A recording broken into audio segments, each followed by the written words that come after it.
علم کی باتیں سنو، علم کی راہ پر چلو،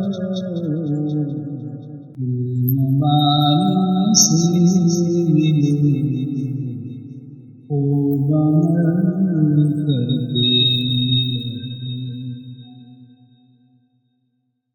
رہو۔ أعوذ بالله من الشيطان الرجيم بسم الله الرحمن الرحيم إن الله يأمر بأن تؤدوا الأمانات إلى أهلها صدق الله العظيم۔ سب سے پہلے گزارش یہ ہے کہ حضرت امام حسن رضی اللہ تعالیٰ عنہ کو نبی کریم صلی اللہ علیہ وسلم کے صحابہ کرام شمار ہوتے ہیں۔ یہ ان کی ایک نمایاں شان ہے کہ آپ صحابی رسول اور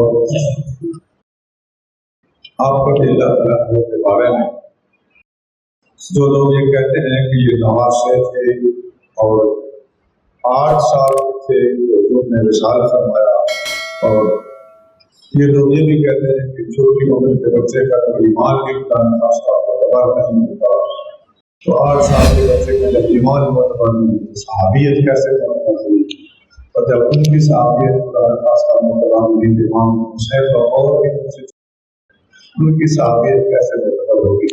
یہ شرارتیں اس دور کے کچھ لوگوں کی کتابوں میں موجود ہیں، تو اس لیے میں نے سب سے پہلا عنوان یہ چنا ہے کہ آپ رضی اللہ تعالیٰ کو نبی کریم صلی اللہ علیہ وسلم کے صحابی، خواہ 8 سال کے ہوں، خواہ 7 سال کے ہوں، خواہ 2 سال کا بچہ ہو۔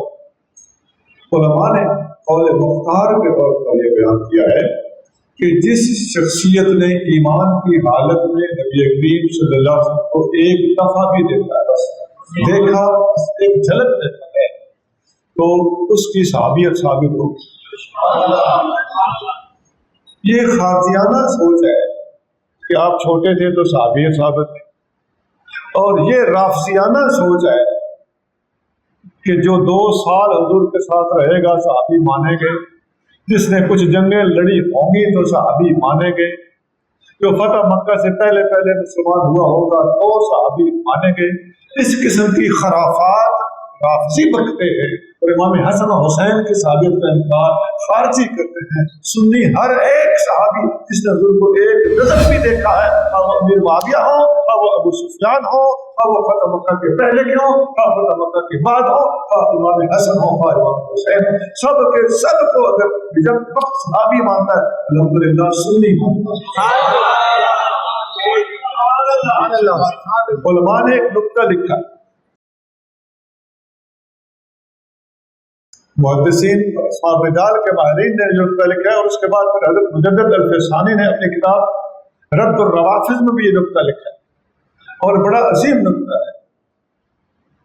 آپ فرماتے ہیں کہ نبی کریم صلی اللہ علیہ وآلہ وسلم کی جو بندہ عظمت کو مانتا ہے، جو آپ کے چہرے کی برکت کو مانتا ہے، اسے ماننا پڑے گا کہ اس چہرے کو جس نے ایک نظر بھی دیکھا ہے وہ صحابی بن گیا۔ اور اسی لیے نبی کریم صلی اللہ علیہ وسلم خود بھی فیصلہ دیتے ہیں، یہ فیصلہ ان کا اپنا بھی ہے۔ آقا فرماتے ہیں لا تمس النار مسلم رآنی اور آمن رآنی، اس مسلمان کو آگ نہیں چھو سکتی، وہ جہنم میں نہیں جا سکتا جس نے مجھے دیکھا ہو یا میرے دیکھنے والے کو دیکھا ہو۔ مجھے دیکھا ہو بولا ہے، یہ نہیں بولا جس نے مجھے 2 سال دیکھا ہو۔ مجھے دیکھا ہو فرمایا ہے، یہ نہیں فرمایا کہ میرے ساتھ اتنی جنگیں بھی لڑی ہوں۔ چہرہ مصطفیٰ کی برکت کے منکرا، یا تمہیں خارجی ہونا پڑے گا یا تمہیں رافضی ہونا پڑے گا، سنی بن کے رہنا ہے تو مصطفیٰ کے چہرے کی برکت کو مانو۔ ان سب اللہ کے پیار میں صحابی تسلیم کرنا پڑے گا۔ سبحان اللہ۔ اس سے اگلا سٹیپ امام حسن رضی اللہ تعالیٰ عنہ اہل بیت میں بھی شامل۔ یہاں بھی وہی بات ہے، خارجی کہتے ہیں کہ نواسہ اہل بیت کیسے ہوتا ہے، اور رافضی کیا کہتے ہیں، وہ کہتے ہیں گھر والی بیوی کیسے اہل بیت ہوتی ہے، تو اہل بیت سکنا ہوتی ہے۔ اور رافضی 3 شہزادیوں کو مانتے ہی نہیں، اہل بیت ماننا نہ ماننا تو بعد کی بات ہے، وہ کے وجود پہ نہیں مانتا۔ یہ سب شرارتی لوگوں کے طریقے ہیں۔ صحیح صاحب ایمان وہ ہے تو نبی کریم صلی اللہ علیہ وسلم کے ازواج مطہرات کو بھی اہل بیت مانتا ہے، چاروں شہزادیوں کے وجود کو بھی تسلیم کرتا ہے، حسن و حسین کو بھی اہل بیت کرتا ہے۔ یہاں تک لوگ خرافات بولتے ہیں کہ حضرت علی المرتضیٰ اہل بیت کا خدا نہ سمجھتا، جیسے کہ وہ داماد تھے۔ او بھائی، نبی کریم صلی اللہ علیہ وآلہ وسلم نے جن کو اپنی چادر کے نیچے لے کے اعلان کیا تھا نا کہ یا اللہ یہ میرے اہل بیت ہے، تو علی بھی ہے، فاطمہ بھی ہے، حسن بھی ہے، حسین بھی ہے رضی اللہ تعالیٰ عنہ۔ ہاں، اس کے ساتھ یہ ضروری ہے ان 4 ہستیوں میں کو چادر کے نیچے لینے سے پہلے آیت تطہیر نازل ہو چکی تھی، اور اس آیت تطہیر کا تعلق ڈائریکٹلی اگر ہے ازواج مطہرات سے ہے، ان تمام بیویوں کو قرآن نے اہل بیت کہا ہے، اور ان 4 تن ہستیوں کو عزیز پاک میں نبی پاک نے اہل بیت کہا ہے۔ ازواج مطہرات بھی اہل بیت ہے، یہ 5 تن پاک بھی اہل بیت ہے، حسن و حسین بھی اہل بیت ہے، اور چاروں شہزادیاں بھی اہل بیت ہے، مرتضیٰ کریم بھی اہل بیت ہے۔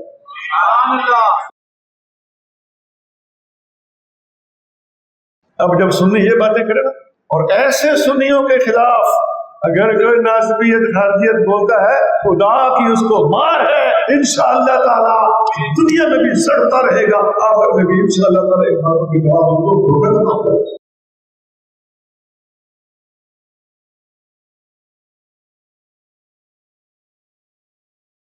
آپ کو خیال ہے تو 2 باتیں ہوں۔ امام حسن رضی اللہ تعالیٰ وہ صحابی ہیں، اور نمبر 2 امام حسن اہل بیت ہے۔ چھوٹی عمر صحابیت سے نہیں روکتی، اور نواسا ہونا اہل بیت ہونے سے نہیں روک سکتا۔ وہ چادر ساری باتوں پہ بھاری ہے۔ اچھا، پوائنٹ نمبر 3، امام حسن رضی اللہ تعالیٰ کو حسنین کی جوڑی میں سینئر ہے، حسنین کی جوڑی میں سینئر ہے، افضل ہے۔ کیوں افضل ہے؟ اس لیے امام حسین رضی اللہ تعالیٰ عنہ کو بڑی برکت حاصل ہے، انہوں نے 7 سال حضور کو دیکھا ہے، لیکن امام حسن نے حضور صلی اللہ علیہ وسلم کو 8 سال دیکھا۔ امام حسین بھی سید ہے، لیکن امام حسن کو نبی پاک نے لفظ سید کا لقب خود اپنی زبان مبارک سے دیا، ابن ابن ھذا سید، یہ میرا بیٹا سردار ہے۔ جوڑی میں شامل ہیں، لیکن جوڑی میں سے اونچا رتبہ نسبتاً امام حسن کا ہے۔ پھر اس جوڑی کے بارے میں اور بھی بڑی حدیث نبی کریم صلی اللہ علیہ وسلم کا ارشاد گرامی بخاری شریف میں اور مسلم شریف میں ہے۔ آپ کریم صلی اللہ علیہ وسلم نے فرمایا، الحسن والحسین ہما ریحانتای من الدنیا، حسن اور حسین اس دنیا میں میری دونوں خوشبوئیں ہیں۔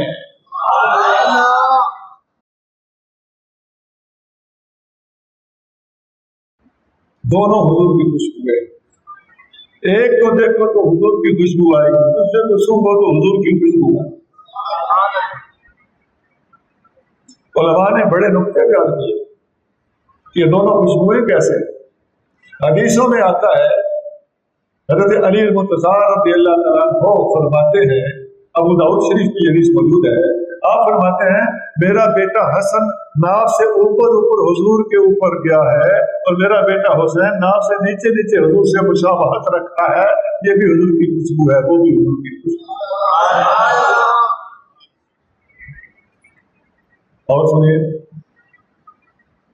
ایک حدیث میں آتا ہے، صحیح بخاری میں حدیث سنانے لگا، یہ پہلی بھی بخاری مسلم میں تھی۔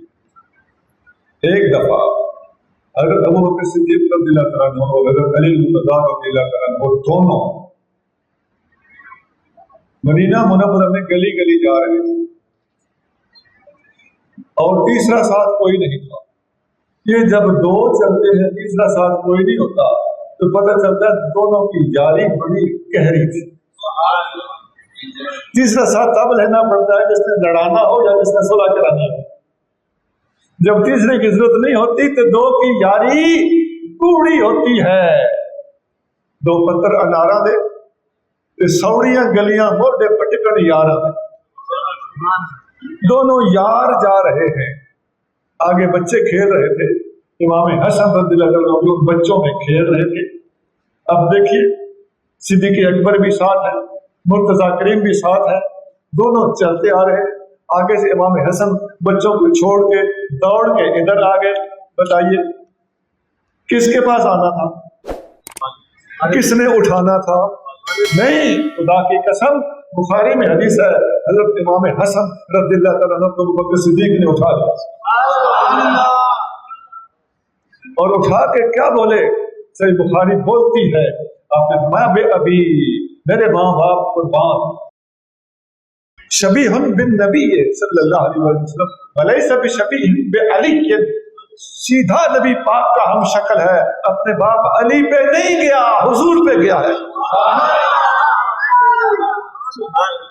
یہ ہے دنیا میں میری خوشبوؤں کے اوپر دوسری حدیث جو اس کا خوشبو ہونا واضح کر رہی ہے۔ الحدیث یفسر بعضہ بعضا، حدیث ایک حدیث ہو تو دوسری حدیث اس کی تشریح کرتی ہے۔ اچھا، یہ تو امام حسن ہوئے، حضور کی خوشبو۔ امام حسین کیسے ہوئے؟ پہلے آپ کو ایک حدیث سنا چکا ہوں، مرتضیٰ کریم کیا فرماتے ہیں؟ ناف سے اوپر اوپر حسن اور ناف سے نیچے نیچے حسین۔ باپ بچوں کو پہچانتا ہے، سارا حلیہ بتا رہا ہے۔ پھر یہی بخاری جس میں امام حسن کا یہ حلیہ کہ یہ حضور پہ گیا ہے، والدین گرامی پہ نہیں گیا، اسی طرح کی حدیث بخاری شریف میں ہی موجود ہے۔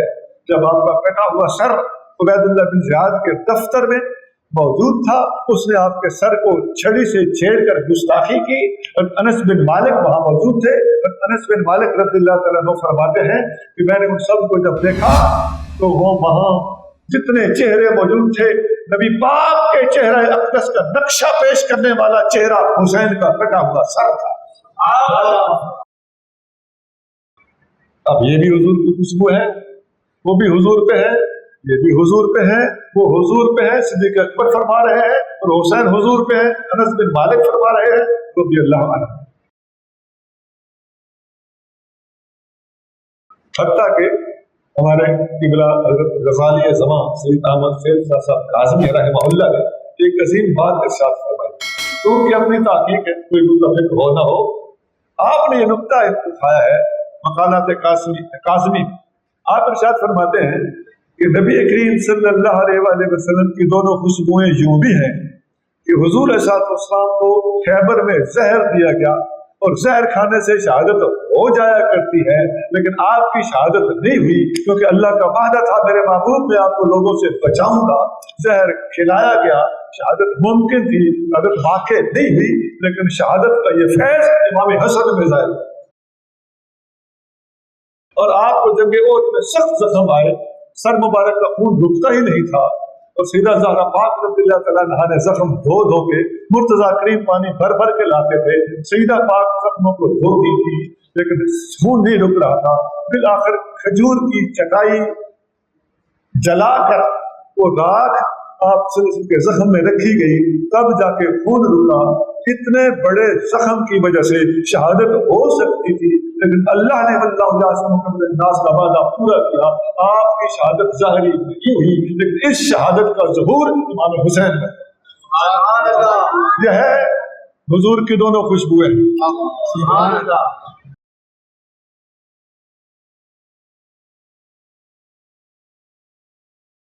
ایک اور حدیث سنی،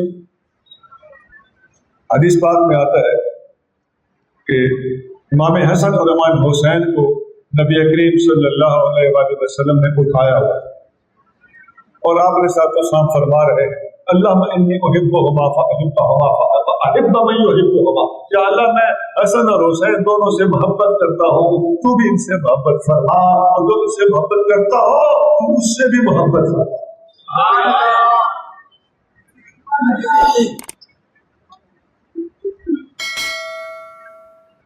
یہاں ایک بات کلیئر کر دو، حسنین کریمین سے محبت اسی کی قبول ہے جو ابو بکر و عمر سے بھی محبت کرتا ہے، کیونکہ حدیثوں میں آتا ہے حب ابی بکر و عمر ایمانا و بغضہما کفر، ابو بکر اور عمر کی محبت ایمان ہے، ان کا بغض کفر ہے۔ امام احمد بن حنبل نے روایت کیا فضائل الصحابہ، یہ ساری باتیں بیلنس بھی رکھنا پڑتی ہے نا، کہ کوئی کسی ایک محبت کو لے کر باقیوں کے بغض کے ہوتے ہوئے خود کو اللہ کا محبوب سمجھ بیٹھے، اس غلط فہمی سے باہر نکل جائے۔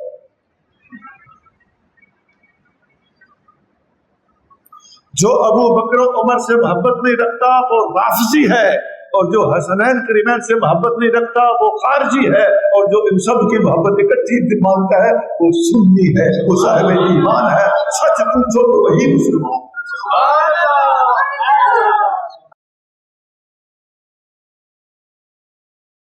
اچھا جی، ایک اور حدیث وہ تو آپ بہت سنتے رہتے ہیں، جامع ترمذی میں حدیث ہے، نبی کریم صلی اللہ علیہ وآلہ وسلم فرمایا الحسن والحسین سیدا شباب اہل الجنت، حسن اور حسین جنتی نوجوانوں کے سردار ہیں۔ یہاں بھی وہی بات ہے، یہ بھی یاد رکھنا چاہیے ابو بکر صدیق اور عمر فاروق رضی اللہ عنہما کے بارے میں کیا فرمایا، اسی ترمذی میں وہ بھی حدیث ہے، بلکہ وہ حدیث زیادہ کتابوں میں ہے، نبی پاک اور اس کے راوی بہت ہیں۔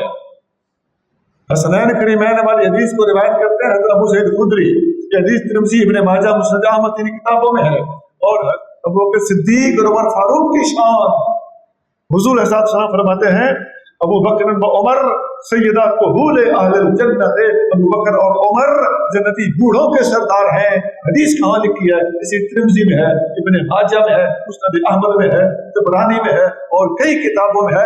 اس کو روایت کرنے والے وہی ابو سعید خدری جو حسنین کریمین والے راوی ہیں، وہ بھی ابو جعفر جابر بن عبداللہ انس بن مالک علی المرتضی رضی اللہ عنہ، یہ سارے روایت کرتے ہیں۔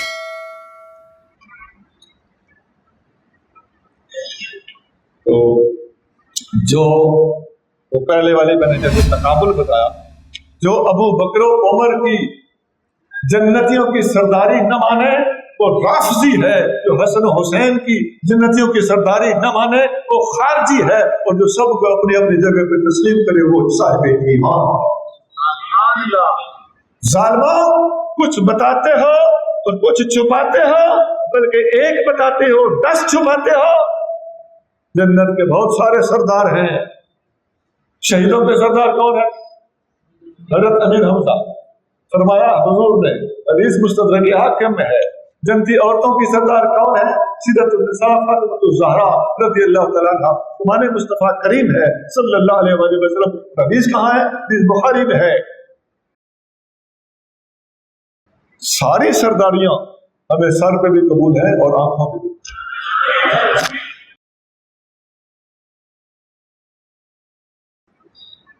پھر کہیں گے جی یہ آپ کو دوسرے سردار کیوں یاد آ جاتے ہیں؟ اس لیے یاد آ جاتے ہیں کہ لوگوں کو کافر بنانے کے لیے، ان کا ایمان خراب کرنے کے لیے منہ اڈ کے کچھ چھجلی اب بیٹھے ہوئے ہیں، ان سے امت کو بچانا ہمارا فرض ہے۔ یہ صورتحال پیدا نہ ہوئی ہوتی تو پھر بھی ہمیں بتانے کا اثر تھا۔ کیوں؟ حضور علیہ السلام فرماتے ہیں بلغوا انی ولو آیا، مجھ سے ایک حدیث بھی سنو، آگے بتاؤ۔ تو حضور کی مخالفت کیوں کرتا ہے؟ حضور فرماتے ہیں بتاؤ، تو کہتا ہے نہ چھپاؤ۔ اچھا جی، یہاں ایک سوال ہے کہ جنت میں تو سارے جوان ہوں گے، وہاں بوڑھوں کے سرداری کا کیا مطلب ہے؟ یہ علماء نے اس کا جواب دیا ہوا ہے کہ جنت کے اندر جا کے سردار بننے کی بات نہیں ہو رہی، یہ وفات کے وقت فوت ہونے والوں کی بات ہو رہی ہے۔ جو فوت ہوتے وقت بوڑھے تھے ان کے سردار ابو بکر و عمر ہیں، جو وفات کے وقت جوان تھے ان کے سردار حسن و حسین۔ جنت کے اندر کی بات کیوں نہیں ہے؟ اس لیے کہ جنت کے اندر تو خود حضور علیہ السلام بھی جوان ہوں گے، تو کیا حسن حسین حضور کے سردار ہو سکتے ہیں؟ بول جھوٹے آپ کیا حسنین کریمین حضرت علی المرتضیٰ کے سردار ہو سکتے ہیں؟ جنت میں تو وہ بھی جوان ہوں گے، بال جھوٹے۔ پتہ چلتا ہے تحقیق اللہ نے دیا تو سنیوں کو دی ہے، ایرانیوں کو نہیں دی۔ باتیں سمجھ آ رہی ہیں جی؟ ایک اور بات، اس کا یہ ترجمہ کر لینا، وہ جسے چاہے جنت دے، جسے چاہے جنت نہ دے، یہ تشریح بھی غلو ہے۔ اللہ جسے چاہے جنت دے، جسے چاہے جنت نہ دے، ایسا ہے کہ ایمان سے خدا سے اتنا بہت پیدا کرتی ہے تم لوگوں۔ ہاں انبیاء ہوں، صحابہ کرام ہوں، اہل بیت ہوں، اولیاء ہوں، شہداء ہوں، علماء ہوں، یہ سارے کے سارے شفاعت کریں گے، لیکن فیصلہ رب کے ہاتھ میں۔ پھر ہمیں وہ دوسرا ٹبر تانے دیتا ہے کہ یہ شرک کرتے ہیں، تو شرک تو تم لوگوں جیسی حرکتوں کی وجہ سے ان کو موقع ملتا ہے۔ یہ بات بھی کلیئر ہوگی۔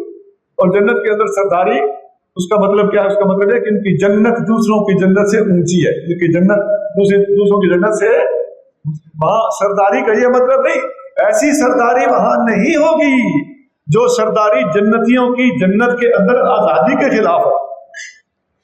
چل تو بیٹھ جاتا، کھڑا ہو جاتا، تو باہر نکل جاتا، یہ سسٹم نہیں ہے۔ لوگوں نے یہ تصور پیدا کیا، یہ بالکل نادرست باتیں ہیں، ان باتوں میں غلو ہے، خلاف تحقیق حرکتیں ہیں، یہ خطیبانہ پڑھ کے اللہ ان سے پناہ عطا فرمائے۔